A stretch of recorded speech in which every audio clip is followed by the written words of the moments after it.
I think last session we discussed about max value. This is simple, quite opposite to minimum value. We'll try to find it out.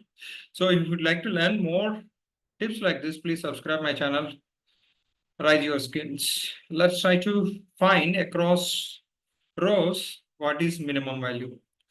Now, so I think like this is maximum value you have seen, right? So this is max. Last time we had.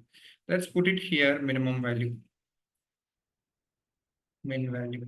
So for that, it's simple, like go to formula min. Okay, you can able to see this. Let's try to do the selection across how many values you can able to find it. As far as I feel, this is 11. Among those values, you can able to see this, press enter. See, now you got a minimum value. In the similar way, if you would like to find it out, minimum value across the rows, so just go to min. Okay, start. Let's try to have a selection across the values in this 33. As of now, it is minimum. Right? Let's close this. Where is the closer? Okay. Just press enter. See, now you can able to find the row wise minimum value here.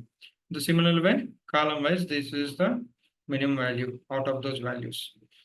So these are the min and max formulas. It works because if you have like suppose 10,000 rows across multiple sheets, if you'd like to find, it's very difficult for you. So that, so probably, especially for accountants and so like, those guys who are maintaining a repository of 10,000 rows or 20,000 rows or 1,000 rows, you can able to find the minimum and maximum values across it.